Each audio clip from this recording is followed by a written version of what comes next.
नमस्कार, नादिर टीवी देख रहे हैं आप और मैं हूं आपके साथ नैन्सी शर्मा। और चलिए बुलेटिन की शुरुआत करेंगे जहां बाबरी विध्वंस की बरसी पर अखिलेश यादव के द्वारा फतेहपुर सीकरी की दरगाह में चादर चढ़ाने पर सियासत तेज हो गई है। बीजेपी अखिलेश यादव को घेरने में जुटी है।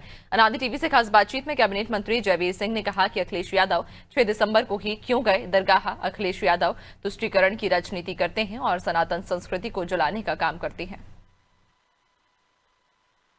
बाबरी मस्जिद को लेकर लगातार जो विवाद है वो गहराता जा रहा है। जिस तरीके से पश्चिम बंगाल के मुर्शिदाबाद में टीएमसी के विधायक हुमायूं कबीर के द्वारा न्यू रखा जाता है, इसके बाद से उत्तर प्रदेश की सियासत भी गर्मा जाती है। अखिलेश यादव ने भी प्रतिक्रिया दिया, इस पर ही बातचीत करेंगे। यूपी सरकार में कैबिनेट मंत्री हैं जयवीर सिंह, इनसे ही बातचीत करूंगी।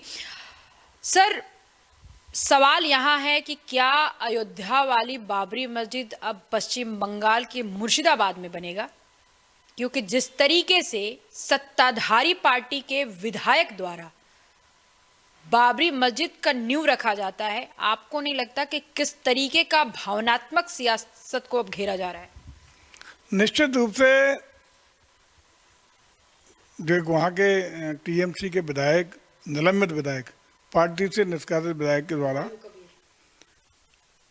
जो भी हो निष्कासित विधायक टीएमसी, उनका यार जिस तरीके से एक भावनात्मक मुद्दा उछाल करके एक लोकप्रियता हासिल करने का प्रयास हो रहा है और जिस तरीके से बाबरी मुद्दे को पुनः हवा देने का काम हो रहा है, इससे एक वातावरण गर्म हुआ, ये सही बात है। लेकिन हम लोगों की सेहत पे इसलिए कोई फर्क नहीं पड़ेगा कि हम लोग चाहते हैं विकास, हम लोग चाहते हैं घुसपैठ का खात्मा पश्चिम बंगाल में, हम लोग चाहते हैं पश्चिम बंगाल बहुत अच्छा विकसित प्रदेश बने, विकास के ट्रैक पर दौड़े जो उतर चुका है।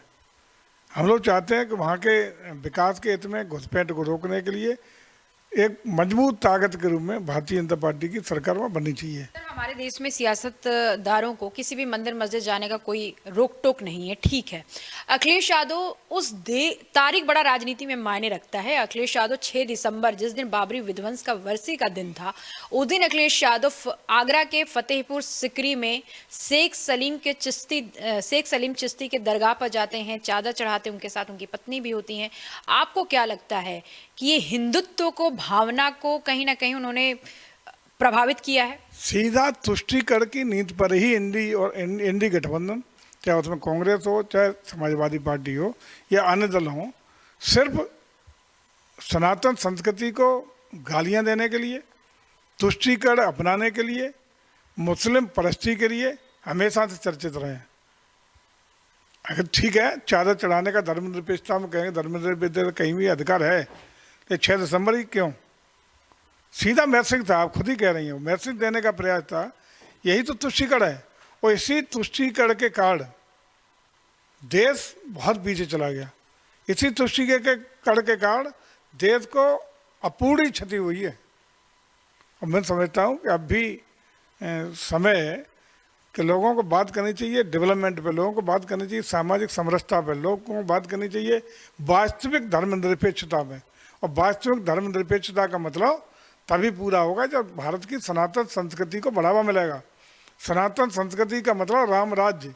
कैबिनेट मंत्री हैं यूपी सरकार में जयवीर सिंह का खरा साफ तौर पे कहना है कि जिस तरीके से 6 दिसंबर की तारीख को चुना गया वो बड़ा ही सियासत में मायने रखता है। और हालांकि ये दोनों दृष्टि से देखा जाए, अयोध्या की दृष्टि से या फिर दरगाह की दृष्टि से, दोनों दृष्टि से ये तारीख बहुत महत्वपूर्ण है। अखिलेश यादव और पत्नी के साथ वहां जाते हैं, चादर चढ़ाते हैं। ऐसे में सियासत में इसका बड़ा महत्व है। तुष्टीकरण की राजनीति अखिलेश यादव के रग रग में बसा हुआ है। कैमरामैन जिशान के साथ मैं जया सिंह, नादिर टीवी, लखनऊ।